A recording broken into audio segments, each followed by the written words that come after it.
Hello dear students, आज के इस वीडियो में हम जानने वाले हैं वॉइस क्या है, इसके परिभाषा, ये कितने प्रकार के होते हैं, कब प्रयोग किए जाते हैं, किन सेंटेंसेस का पैसिव वॉइस बनता है और किन सेंटेंसेस का पैसिव वॉइस नहीं बनता है।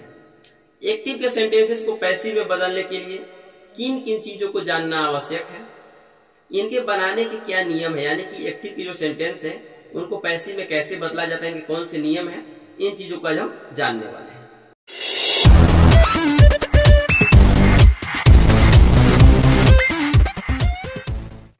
तो चलिए शुरुआत करते हैं परिभाषा से। वॉइस का परिभाषा क्या है? तो the form of a verb that shows whether the subject of a sentence does an action और has an action done to it, यानी कि क्रिया का वह रूप जिससे पता चलता है कि किसी सेंटेंस में सब्जेक्ट कोई काम करने वाला है या सब्जेक्ट के ऊपर कोई काम हो रहा है। तो यही इसका परिभाषा है। अब जानते हैं कि वॉइस कितने प्रकार के होते हैं।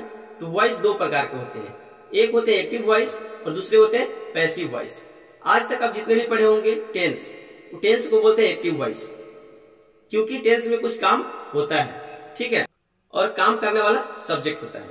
तो टेंस पढ़े या उसी को आप कह सकते हो एक्टिव वॉइस पढ़े, दोनों सेम ही चीज है। और दूसरा होता है पैसिव वॉइस, जिसमें सब्जेक्ट के ऊपर कोई काम हो रहा होता है, ठीक है, यानी कि सब्जेक्ट यहाँ पे एक्टिव नहीं होता है। तो आज की इस वीडियो में जानेंगे कि पैसिव वॉइस में कैसे बदलते हैं, यानी कि टेंस की जो सेंटेंसेस है उन्हें आप पैसिव में कैसे बदलेंगे।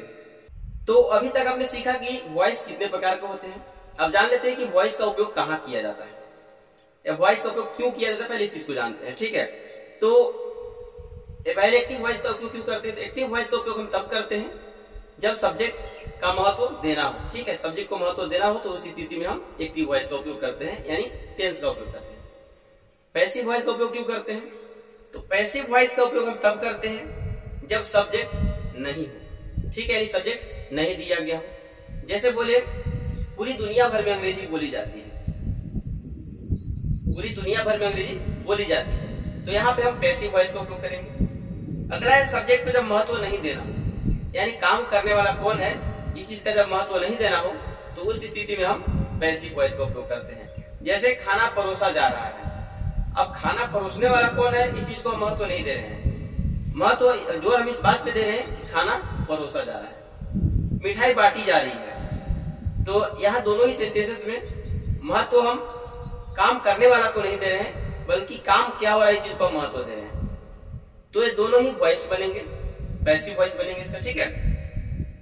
सब्जेक्ट जब अज्ञात हो, यानी कि सब्जेक्ट का पता नहीं हो कि काम करने वाला कौन है, तो उस स्थिति में हम वॉइस का उपयोग करते हैं। जैसे किसी ने मेरी घड़ी चुरा ली, अब यहाँ पे घड़ी किसने चुराई मुझे पता नहीं, लेकिन मेरी घड़ी चोरी हो गई, ठीक है, तो यहाँ पे हम वॉइस से बनाएंगे, इसको पैसिव वॉइस में बनाएंगे। किसी ने खिड़की तोड़ दी, ठीक है, खिड़की तोड़ने वाला कौन है ये मुझे नहीं पता, अज्ञात है, अननोन पर्सन है, खिड़की किसने तोड़ी पता नहीं, तो यहाँ पे वॉइस के पैसिव वॉइस में बनेगा सेंटेंस। जब सब्जेक्ट को गोपनीय रखना हो, जैसे मान लीजिए सपोज कहीं पे कोई मंदिर जो पूजा पाठ होता है कहीं पे, तो दान वगैरह दिया जाता है, तो कई लोग दान को नाम से वहां पे घोषणा कराते हैं कि इस व्यक्ति ने इतना दान दिया, लेकिन कई लोग क्या करते हैं गोपनीय रखते हैं। वहां पे कहा जाता है, मान लीजिए सपोज 1000 रुपए दान में दिया गया, ठीक है, तो यहाँ पे ये नहीं कहा जाता है कि इनके द्वारा दिया गया, ये दिए, वहां पे 1000 रुपए दान में दिया गया, ठीक है, तो सब्जेक्ट वहां पे गोपनीय, सब्जेक्ट का यहाँ पे उल्लेख नहीं किया गया। आधिकारिक और औपचारिक भाषा में भी इसका उपयोग किया जाता है। जैसे में सरकारी, व्यवसायिक या कानूनी भाषा में अधिक इसका उपयोग होता है। जैसे आप कह सकते हैं your application has been submitted, वैसे मैं पैसिव वॉइस का इंग्लिश बोल दिया हूँ, हिंदी होगा कि आपका जो एप्लीकेशन है, ठीक है, वो अप्रूव, स्वीकृति प्रदान कर दी गई है उसको। अब कौन करने वाला अधिकारी है इसका उल्लेख नहीं किया गया है, पर कर दिया गया है, ठीक है। तो ये थे आपका कि क्यों उपयोग किया जाता है, ठीक है, पैसिव वॉइस का उपयोग अब क्यों करते हैं। एक और देख लेते हैं कि जब काम पर जोर हो, न कि काम करने वाले पर, ठीक है। जैसे बोले वैक्सीन की खोज की गई या आविष्कार की गई, ठीक है, कोई भी चीज का अगर आविष्कार या खोज किया जाता है तो आप कहते हैं की गई। अभी आपको पता है कि वैज्ञानिकों ने की है, पर यहाँ पे उल्लेख हम वैज्ञानिकों का नहीं कर रहे हैं, बल्कि हम इस बात का कर रहे हैं कि चीज का यहाँ पे डिस्कवरी हो चुकी है, ठीक है। तो ऐसा हम जब सेंटेंसेस, हमें जब इस तरह के सेंटेंसेस बनाने होते हैं तो वहां पे हम पैसिव वॉइस का उपयोग करते हैं। अब जान लेते हैं कि इसका उपयोग कहाँ किया जाता है, ठीक है, मतलब कौन कौन सी जगह है, कहाँ पे इसका उपयोग किया जाता है। तो ऐसा समाचार वगैरह जो आप न्यूज वगैरह सुनेंगे तो वहां पे इसका उपयोग किया जाता है। जैसे सरकार द्वारा नई नीति लागू की गई। अब जो रिपोर्टर कोई रिपोर्टिंग करते हैं तो आप बताते हैं कि सरकार द्वारा नई नीति लागू किया गया, ठीक है। विज्ञान में आप करते हैं इसको, साइंस में जैसे ही बताए थे, उसी तरह से एक और ले सकते हैं कि प्रयोग सावधानी पूर्वक किया गया, ठीक है। कोई भी अगर प्रयोग है तो उसको सावधानी पूर्वक किया गया। स्कूल वगैरह में करते हैं, जैसे होमवर्क को सबमिट किया गया, ठीक है, तो इस तरह से किया गया। ऑफिस वगैरह में भी किया जाता है, जैसे फाइलें मैनेजर को भेज दी गई। खाना में भी जैसे उन्होंने बोला कि खाना परोसी जा रही है, खाना परोसी गई, इस तरह के सेंटेंसेस जब बनते हैं तो यहाँ पे इसका उपयोग किया जाता है। अस्पतालों वगैरह में किया जाता है, जैसे मरीज का इलाज डॉक्टर वर्मा के द्वारा की जा रही है। अगला है, अगर फिल्म इंडस्ट्री वगैरह में कह सकते हैं कि इस मूवी का डायरेक्टर है, इनके द्वारा इस मूवी को जो है डायरेक्ट की गई, यानी कि कह सकते हैं निर्देशित की गई, ठीक है। तो इस स्थिति में भी हम वॉइस का उपयोग करते हैं। विज्ञापन वगैरह में किया जाता है इसका उपयोग, जैसे कि इस उत्पाद की सिफारिश विशेषज्ञों द्वारा की गई, ठीक है, की जाती है।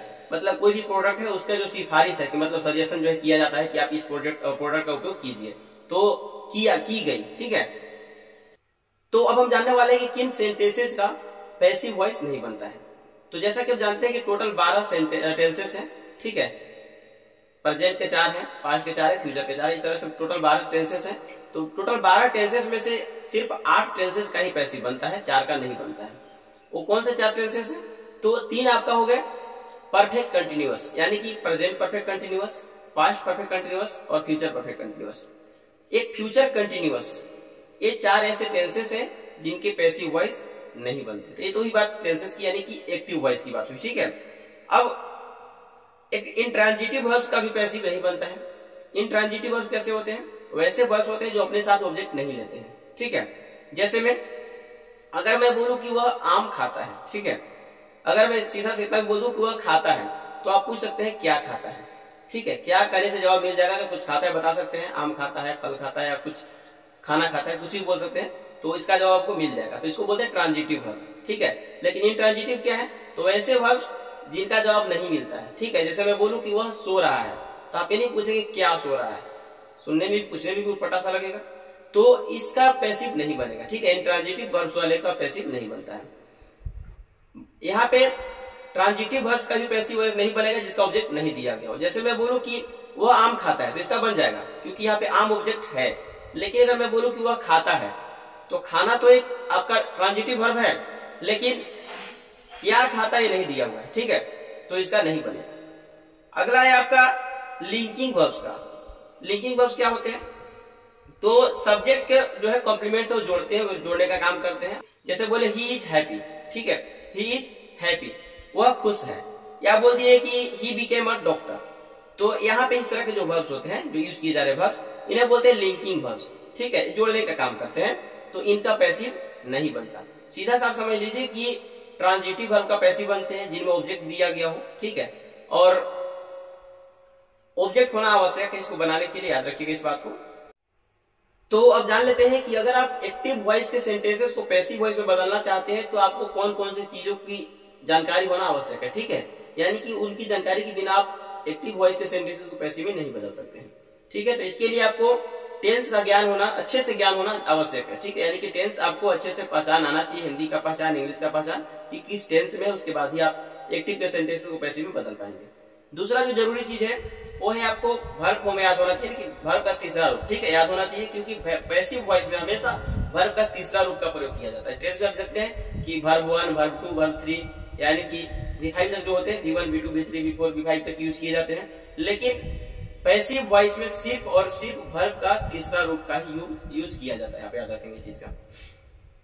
उसके बाद प्रोनाउन के जो केस होते हैं, यानी कि सब्जेक्टिव केस, ऑब्जेक्टिव केस, इनका भी ध्यान होना चाहिए, आपको अच्छे से पता होना चाहिए इनके बारे में, तो आप बना पाएंगे। तो अब जानने वाले हैं कि एक्टिव वॉइस के सेंटेंसेस को पैसिव वॉइस में कैसे बदल सकते हैं, कि कौन से नियम है, ठीक है।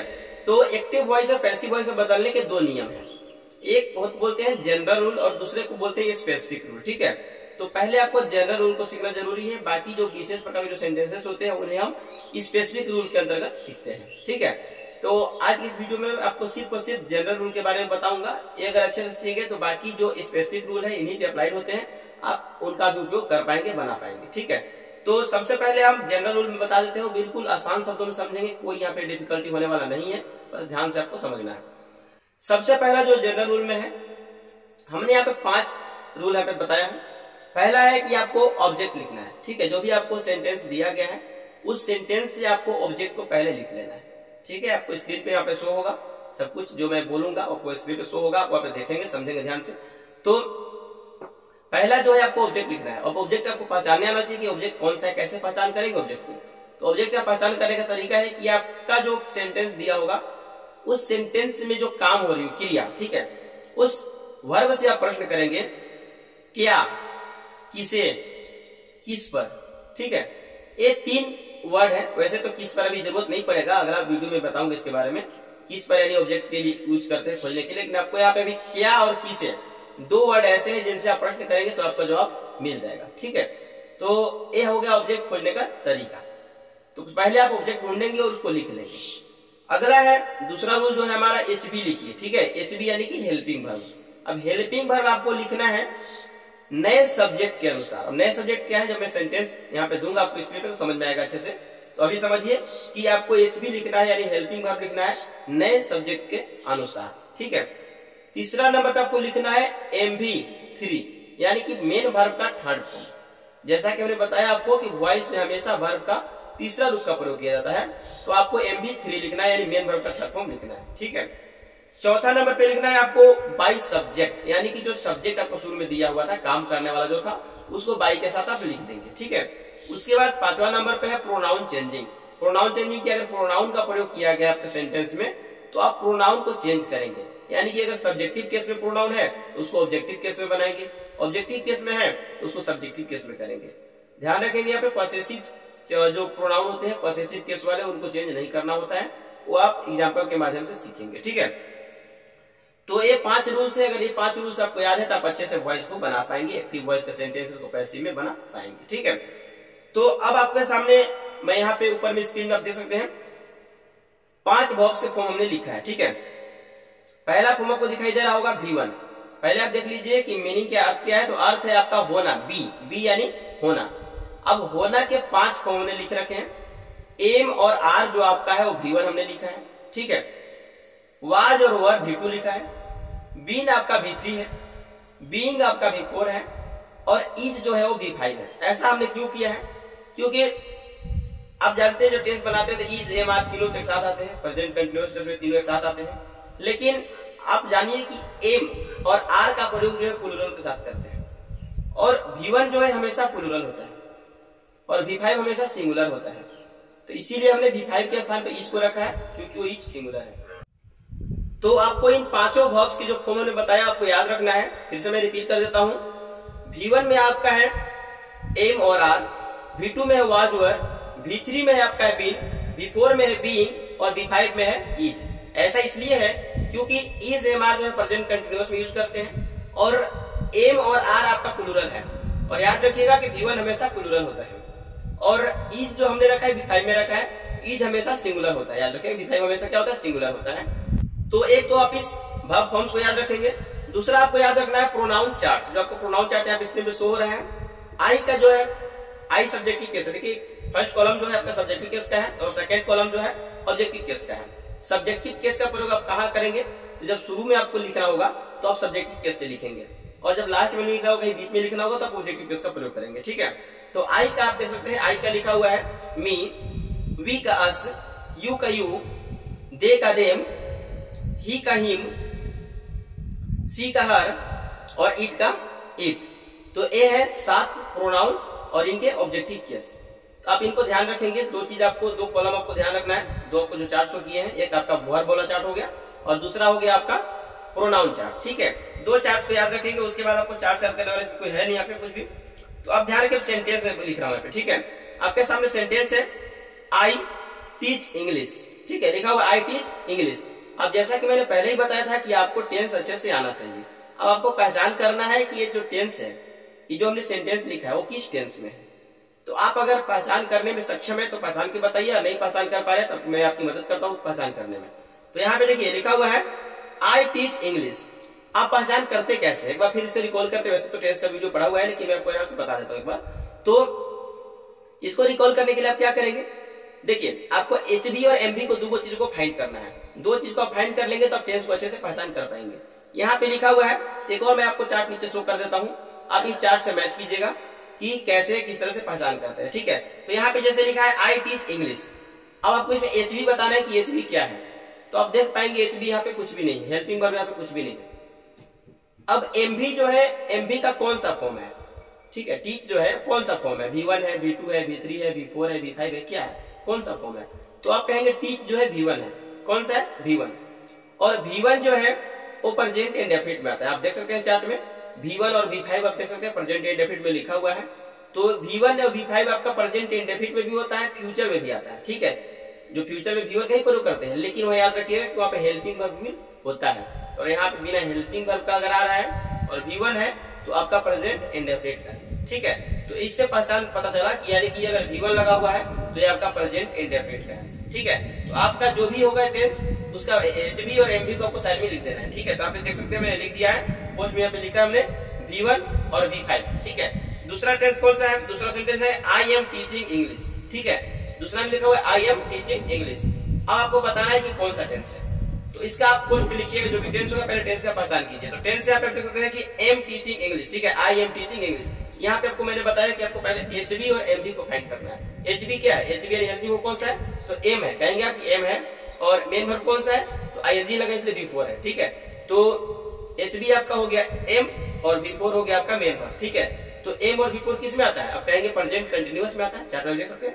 तो प्रेजेंट कंटिन्यूअस टेंस का ये पहचान हो गया। ठीक है, तो ये कौन सा होगा, प्रेजेंट कंटिन्यूअस टेंस। क्वेश्चन में आप इसका जो प्रेजेंट कंटिन्यूअस का जो पहचान होगा आप लिख देंगे। तो देखिए इसका हमने लिख दिया यहाँ पे is am are plus V4। ठीक है, अगला आपका तीसरे नंबर पे है आई हैव टाउट इंग्लिश। तो यहाँ पे आई हैव टाउट इंग्लिश आप देख सकते हैं, मैच कीजिए, हैव इसमें हेल्पिंग वर्ब है, किसमें मैच कर पा रहे हैं, तो हैव देखेंगे आप प्रेजेंट परफेक्ट में है। ठीक है, और V3 भी है, तो V3 भी देख सकते हैं, टाउट जो है V3 है, तो प्रेजेंट परफेक्ट टेंस आपको पता चल गया। अब क्या करेंगे, तो इसका जो पहचान होता है हैज और हैव होता है, हैज और हैव के साथ V3 होता है, तो आप दोनों को यहाँ पे लिख देंगे बगल में। ठीक है, इसी तरह से आप सभी सेंटेंसेस की जो पहचान होती है आप वहां पे लिख लेंगे। अब बनाएंगे कैसे, चलिए बनाने की बात करते हैं।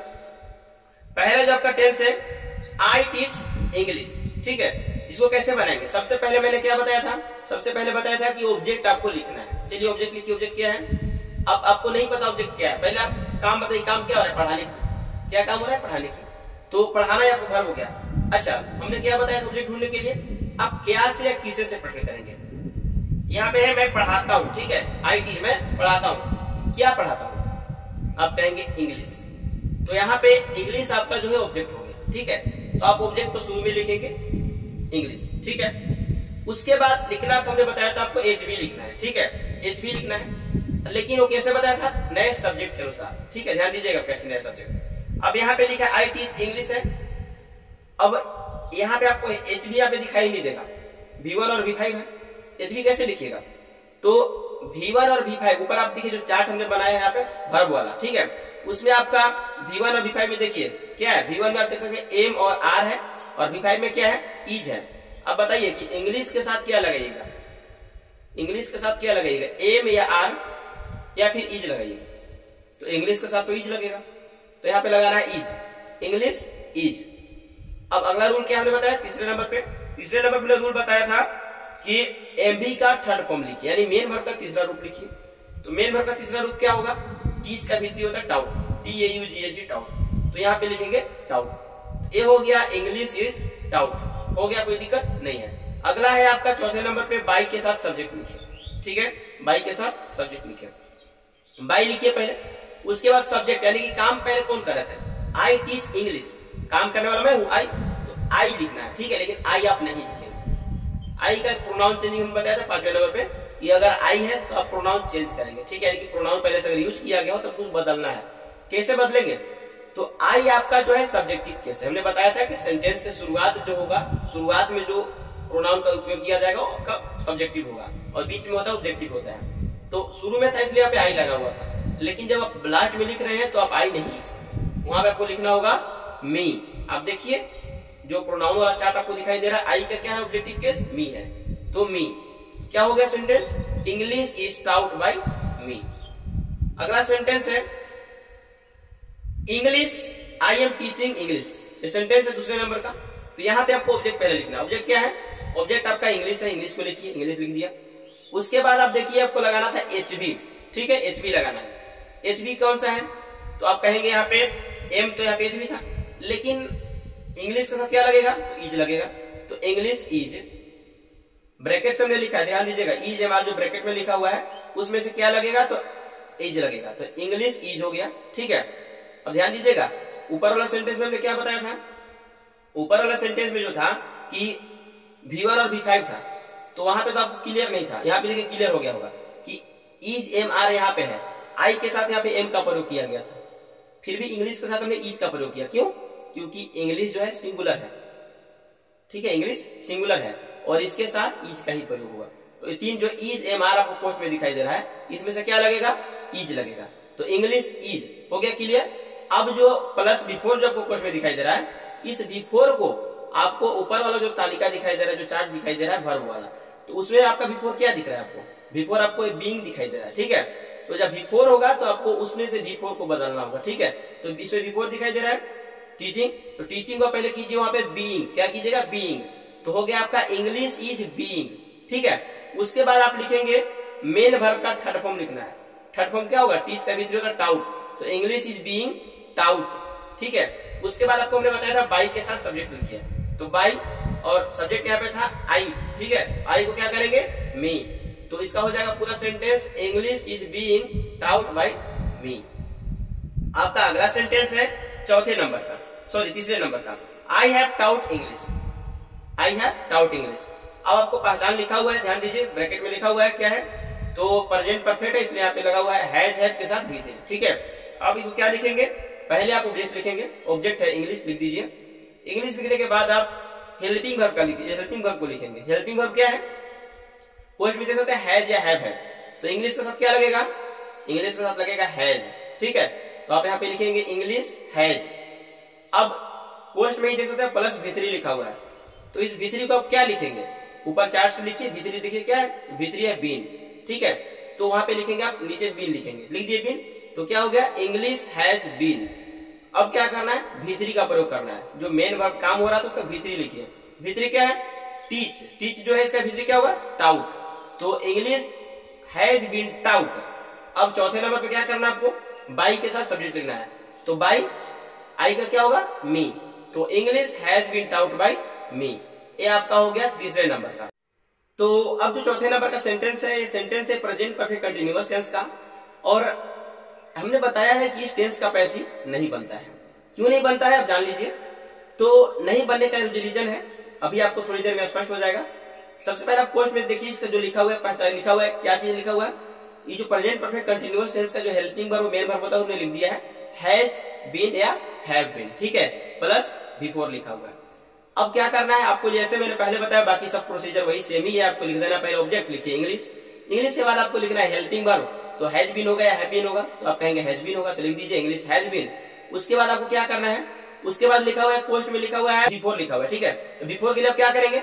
बिफोर के लिए आप ऊपर लिखेंगे बीइंग, ठीक है। ऊपर देख सकते हैं बिफोर वाला कॉलम जो उसमें है, तो वर्ब वाला कॉलम उसमें आप देखेंगे तो बीइंग वहां पे लिखा है बिफोर में, तो आप लिखेंगे बिफोर के लिए बीइंग।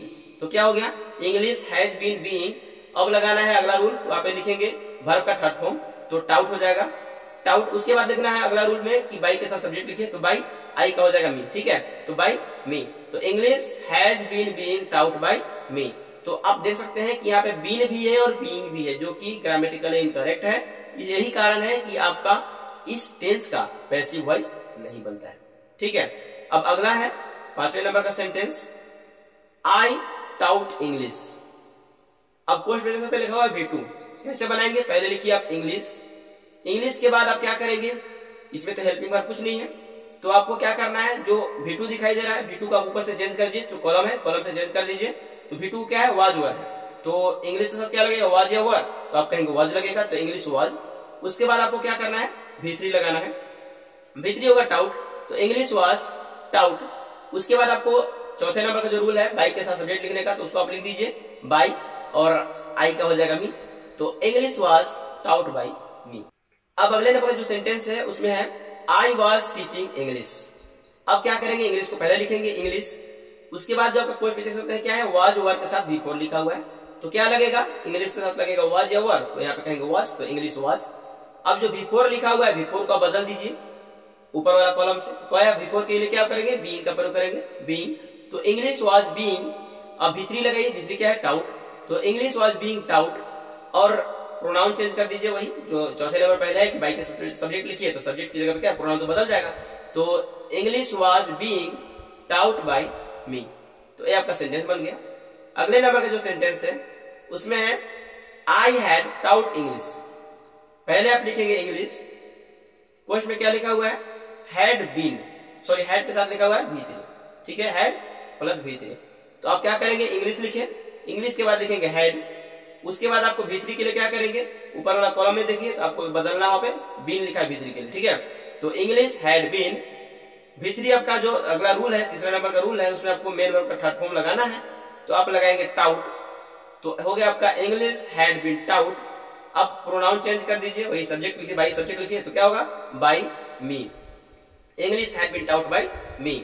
अगले नंबर का जो सेंटेंस है वो है पास्ट परफेक्ट कंटिन्यूअस का, और इसका भी पैसिव नहीं बनता है, तो क्यों नहीं बनता इसको भी देख लीजिए, वैसे आप समझ चुके होंगे अब तक। तो पहले आप लिखेंगे इंग्लिश, इंग्लिश लिखने के बाद आप लिखेंगे जो हैड बीन आपका पोस्ट पे दिख रहा है उसको आप लिख दीजिए हैड बीन, तो इंग्लिश हैड बीन। अब V3 वहां पे बिफोर वहां पे लिखा हुआ है, तो बिफोर के लिए क्या करेंगे, उसको बदल दीजिए ऊपर वाला कॉलम से, तो बिफोर के लिए आप करेंगे बीइंग, तो हो जाएगा ऊपर लिखेंगे बीइंग, बीइंग लिखने के बाद आपको लिखना है, अगला रूल है कि V3 लिखना है, V3 लिखे टाउट, उसके बाद प्रोनाउन यहाँ पे सब्जेक्ट लिख लीजिए, क्या होगा, बाई के साथ सब्जेक्ट, तो बाई मी, ठीक है, और सिंस मॉर्निंग जो लिखा है उसको लिख दीजिए वैसे सिंस मॉर्निंग। अब क्या हो गया, आप पूरा सेंटेंस क्या देख पा रहे हैं, तो English had been being taught by me, यहाँ पे भी सेम चीज है कि बीन और बीइंग दोनों को साथ में लाया जा रहा है, जो कि ग्रामेटिकली इनकरेक्ट है, ठीक है। अगले नंबर का जो है आपका वो है फ्यूचर इंडेफिनिट का, ठीक है, फ्यूचर इंडेफिनिट का है। अब थोड़ा सा आपको ध्यान देना होगा, यहाँ पे एक कंसेप्ट लगता है, यहाँ पे क्या करेंगे, पहले आप लिखेंगे इंग्लिश, ऑब्जेक्ट वही सेम जैसे पहले से चलते आ रहा है, तो इंग्लिश लिखेंगे, उसके बाद आपको क्या करना है, इंग्लिश के बाद आपको लिखना है वही हेल्पिंग वर्ब, इसका जो उसमें लिखा हुआ है क्वेश्चन में, तो इसमें लिखा हुआ है विल, तो इंग्लिश विल आप लिख दिए, ठीक है। उसके बाद आपको लिखना है क्या, तो उसके बाद आपको लिखना है, इसमें V1 है, ठीक है। अब V1 के लिए आप कौन सा यूज करेंगे बताइए, V1 के लिए तो उसमें आपको लिखा है वो दिख रहा होगा एम और आर, और विल के साथ एम आर तो लगेगा नहीं, तो यहाँ पे आप एक कंसेप्ट याद रखेंगे कि विल जो है ना, हम इसको हेल्पिंग वर्ब ट्रीट न करके, नॉर्मली जो हेल्पिंग वर्ब लोग बनाते हैं वैसा ट्रीट न करके इसको हम as a modal verb treat करते हैं, ठीक है। और मॉडल वर्ब का एक अलग रूल है, इस पे मैं एक अलग वीडियो बना दूंगा। आपका जो वॉइस का सीरीज चल रहा है एक्टिव वॉइस से पैसिव बदलने का नियम, तो इस पे आपका एक प्लेलिस्ट मिल जाएगा, वहां पे आपको अलग अलग तरह के जो सेंटेंसेस होते हैं स्पेसिफिक रूल में सीखने वाले हैं वो सब आपको मिल जाएंगे। तो फिलहाल यहाँ पे मैं आपको बता दूं कि विल जो है आपका मॉडल वर्ब है, और मॉडल वर्ब के बाद हमेशा जो हेल्पिंग वर्ब लगेगा वो लगेगा आपका बी, BEB, ठीक है, तो बी लगेगा, और बी के साथ V3 लगेगा, तो यहाँ पे हो जाएगा इंग्लिश विल बी, और V3 लगाएंगे तो हो जाएगा टाउट बाई मी, तो English will be taught by me. यहाँ पे विल हो, शैल हो, कैन हो, कुड हो, मे हो, माइट हो, इस तरह से कोई भी मॉडल वर्ब्स हो उनके साथ हमेशा आप हेल्पिंग वर्ब बी का प्रयोग करेंगे, ठीक है, वी के बाद आप V3 का प्रयोग कर देंगे। इसका एक अलग सेपरेट वीडियो भी मिलेगा, लेकिन आप अभी समझ लीजिए इसको, ठीक है। तो इसका सेंटेंस क्या बना, English will be taught by me, ये आपका सेंटेंस बना। अगला जो सेंटेंस है वो है फ्यूचर कंटिन्यूअस का, और हमने पहले ही बता दिया है कि फ्यूचर कंटिन्यूअस का भी पैसिव नहीं बनता है। क्यों नहीं बनता वो भी आप देख लीजिए। पहले आप लिखेंगे ऑब्जेक्ट, लिख दीजिए, और रूल के अनुसार पहले ऑब्जेक्ट लिखना, लिख दिए ऑब्जेक्ट।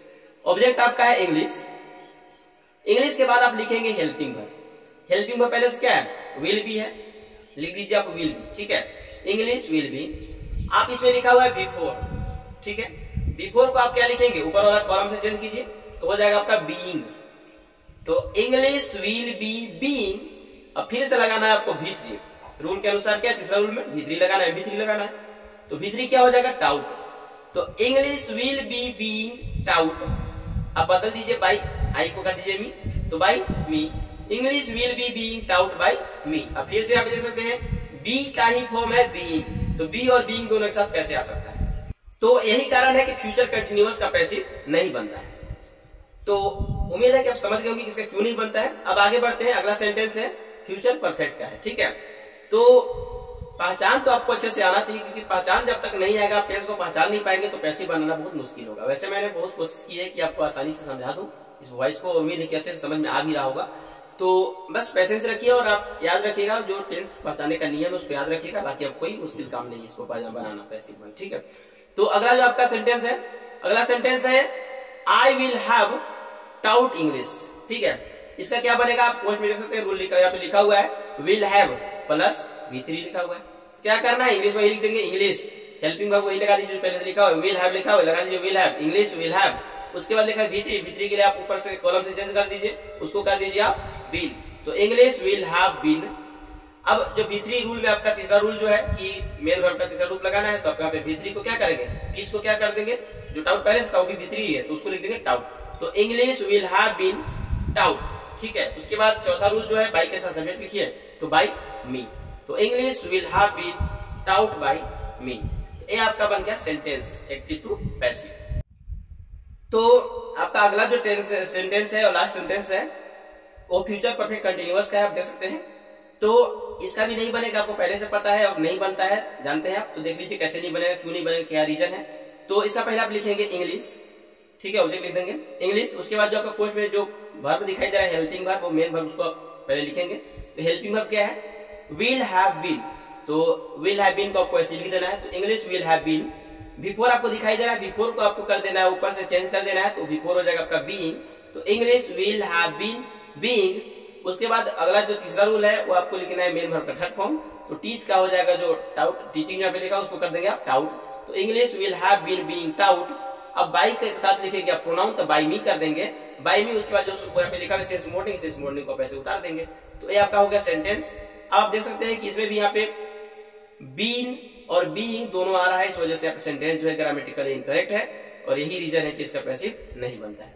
तो उम्मीद है कि आपको ये एक्टिव टू पैसिव बनाने आ गया होगा, क्यों नहीं बनता है ये भी आपको समझ में आया होगा। अब कुछ और स्पेशल सेंटेंसेज ले लेते हैं जिससे आपको एक वॉइस पे कमांड अच्छे से बन जाए। तो इसके लिए हमने एक सेंटेंस लिया है यहाँ पे, Manoj is writing a letter, ठीक है, Manoj is writing a letter. आपको क्या करना है, सबसे पहले आपको इसमें से ऑब्जेक्ट को आपको पहले लिख लेना है, ऑब्जेक्ट आप लिख लेंगे अ लेटर, अ लेटर लिख लेंगे। उसके बाद क्या करना है आपको, यहाँ पे क्वेश्चन में जो आप देख सकते हैं कि is am are plus before लिखा हुआ है, जो कि ये प्रेजेंट कंटिन्यूअस टेंस का सेंटेंस है। तो यहाँ पे इज एम आर में से क्या लगेगा, इज लग जाएगा, तो अ लेटर इज हो जाएगा। उसके बाद क्या करेंगे, बिफोर, बिफोर है तो बिफोर को क्या चीज में बदलेंगे, कॉलम से बदल लीजिए, बीइंग कर दीजिए, तो अ लेटर इज बीइंग। फिर आपको लगाना है V3 यानी कि रिटर्न। उसके बाद क्या करेंगे, बाई के साथ हमने सब्जेक्ट बताया था, बाई लिखेंगे और सब्जेक्ट क्या है, मनोज है, तो ये प्रोनाउन नहीं, इसलिए यहाँ पे चेंज नहीं होगा।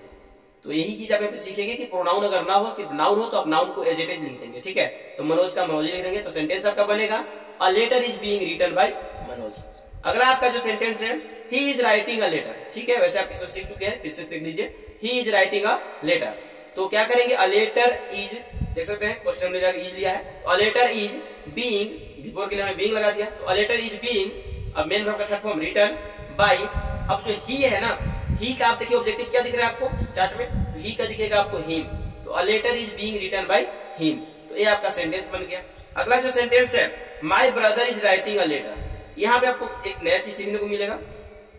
तो यहाँ पे my brother is writing a letter कैसे करेंगे, पहले लिखेंगे अ लेटर इज बीइंग, उम्मीद है कि आपको अच्छे समझ में आ रहा होगा, a letter is being written, यहाँ तक कोई दिक्कत नहीं है, a letter is being written. अब बाई के साथ क्या लगाएंगे, सब्जेक्ट। अब देखिए माई, अगर यहाँ जैसे बताया था कि आई का मी होता है, वी का अस होता है, इस तरह से बताए थे, तो यहाँ पे वो आई जो है सब्जेक्टिव केस है और मी जो है ऑब्जेक्टिव केस है, लेकिन यहाँ पे जो माई के साथ आ रहा है माई ब्रदर, ठीक है, ये पॉसेसिव केस है, ठीक है, पॉसेसिव यानी अधिकार वाला है। तो इस तरह के जब सेंटेंसेस बनते हैं तो यहाँ पे इसका छेड़छाड़ नहीं करना होता है, आपको जैसा जो लिखा हुआ है उसी को आपको वहां पे लिख देना होता है, ठीक है। तो सेंटेंस क्या बनेगा, इसका सेंटेंस बनेगा a letter is being written by my brother, ठीक है। अगला सेंटेंस है आपका, his sister is cooking food, क्या है, his sister is cooking food, तो यहाँ पे लिखेंगे फूड। उसके बाद इज एम आर से तो आपको यहाँ पे इज लगा देना है, क्योंकि फूड जो है ना अनकाउंटेबल नाउन है, और अनकाउंटेबल नाउन जो होता है सिंगुलर यहाँ पे ट्रीट किया जाता है, सिंगुलर के जैसा, ठीक है। तो फूड इज, उसके बाद आपको करना है, क्योंकि इज एम आर से यहाँ पे है, बिफोर है, प्रेजेंट कंटिन्यूअस का ही है, तो a letter, sorry, food is being, क्या हो जाएगा, बीइंग कुक्ड, कुक का भीतरी क्या हो, कुक्ड, तो food is being cooked bye अब हिज सिस्टर है, ठीक है। तो अब देखिए हिज का यहाँ पे चेंज नहीं होगा, हिज सिस्टर दोनों को एक साथ लाएंगे तो food is being cooked by his sister, ठीक है। अगला आपका जो सेंटेंस है, my mother is helping his brother, ठीक है। My mother is helping his brother. अब इसका क्या बनेगा, हिज ब्रदर का कोई चेंज नहीं होगा। देखिए अब लास्ट से आपका देखिए ध्यान दीजिएगा, पहचानने आपको आना चाहिए प्रोनाउन, ठीक है, यानी कि ऑब्जेक्ट आपको पहचानने आना चाहिए। कैसे पहचानिएगा, तो यहाँ पे देखिए क्या बोले थे, क्या या किसे बोले थे। देखिए मेरी माँ सहायता करी, हेल्प करी, किसकी, हिज ब्रदर, उसकी भाई की, ठीक है। तो क्या होगा, हिज ब्रदर को पहले लिखेंगे तो हिज ब्रदर, फिर लगाएंगे आप इज बीइंग, समझ में आ रहा है क्यों हो रहा है। तो हिज ब्रदर इज हमारे से क्या लगेगा इज, और बिफोर है तो लगेगा यहाँ पे बीइंग, और भीतरी क्या लगेगा, तीसरा रूल के अनुसार क्या है, भीतरी आपका है लगाना है मेन वर्ब का थर्ड फॉर्म, तो हेल्प क्या हो जाएगा, हेल्प। उसके बाद आपको चौथा रूल है कि बाई के साथ सब्जेक्ट लिखिए, तो बाई के साथ सब्जेक्ट कौन, सब्जेक्ट है माई मदर, ठीक है। तो बाई माई मदर, यह सेंटेंस क्या बना, इसका सेंटेंस बना कि his brother is being helped bye my mother, ये सेंटेंस बना। अब थोड़ा सा आप एक हेल्पिंग वर्ब के लिए मैं दो सेंटेंस ले लेता हूं ताकि आपका क्लियर हो जाए। तो हेल्पिंग वर्ब के लिए हमने लिया है कि ही इज ईटिंग मैंगोज, ध्यान दीजिएगा हमने लिखा ही इज ईटिंग मैंगोज, देखिए ही के साथ लगा इज, लेकिन मैंगोज के साथ तो इज नहीं लगेगा, तो बस यही यहाँ पे है कि आप समझिए अच्छे से। पहले लिखेंगे आप मैंगोज, ठीक है, मैंगोज लिख दिए। उसके बाद क्या करना है आपको, जो इज एम आर दिख रहा है उसमें से क्या लगेगा, तो मैंगोज के साथ ऑब्वियसली आर लगेगा, तो मैंगोज आर, ठीक है, मैंगोज आर। अब वही है बिफोर लगा हुआ है तो आपको चेंज करना ऊपर कॉलम से, तो बीइंग कर दीजिए, तो मैंगोज आर बीइंग, और उसके बाद क्या है भीतरी, तो ईट का भीतरी होता है ईटन, तो मैंगोज आर बीइंग ईटन, और ही का हो जाएगा हिम, तो by him, mangoes are being eaten by him, ये सेंटेंस आपका बनेगा टोटल, ठीक है। दूसरा नंबर पे है दे आर ईटिंग मैंगो, ठीक है, they are eating mango, mango है क्या, खाने वाला ज्यादा है, खाने का सेंस है, ठीक है। तो मैंगो पहले आप लिखेंगे मैंगो, और वैसे आप ध्यान दीजिएगा एक चीज मैंने पे ए छोड़ दिया है, आ लगाना जरूरी है, कंपलसरी है। एक चीज मैं आपको बता दूं कि या तो मैंगो एक होगा या तो एक से ज्यादा होगा, बीच का कोई स्थिति होने वाला नहीं है। तो अगर मैं ऐसा बोलता हूं कि मैं आम खाता हूं, इसका मतलब है या तो मैं एक से ज्यादा आम खाता हूं या तो एक आम खाता हूं। अगर मैं बोलना चाहूं कि यहाँ पे ऐसे नहीं बनेगा पे कि आई ईट मैंगो, मैंगो नहीं होगा, गलत हो जाएगा, फिर आई ईट अ मैंगो होगा या तो आई ईट मैंगोज होगा। ये आपका सिंगुलर प्लूरल का कंसेप्ट है, आर्टिकल वाला कंसेप्ट है, इसको मैं थोड़ा बता दिया हूं यहाँ पे। तो यहाँ पे लिखेंगे पहले मैंगो जो लिखा हुआ है सुधार लेते हैं पहले इसको, यहाँ पे होगा अ मैंगो, क्या होगा अ मैंगो। उसके बाद लिखेंगे, अब यहाँ पे था आर पहले से था, इज बार में से क्या लगेगा, यहाँ पे लगाएंगे इज, तो अ मैंगो इज। अब यहाँ पे बिफोर था तो बिफोर के लिए आप लगाएंगे बीइंग, तो अ मैंगो इज बीइंग। अब भीतरी क्या होगा ईटन बाय, और दे का हो जाएगा देम। तो ये था आपका एक्टिव से पैसिव बदलने का नियम, जिससे आप बहुत आसानी से सीख चुके होंगे। और आगे के जो पार्ट्स आएगा, जो voice active to passive change करने का जो पार्ट आएंगे, उनमें आपको स्पेसिफिक जो रूल है उन पे बहुत सारे सेंटेंसेस बनते हैं, तो सभी रूल्स आपको वहाँ पे मिलेगा, पार्ट वाइज मिलेगा। तो चैनल से जुड़े रहें और चैनल पे जाकर आप प्लेलिस्ट चेकआउट कर सकते हैं।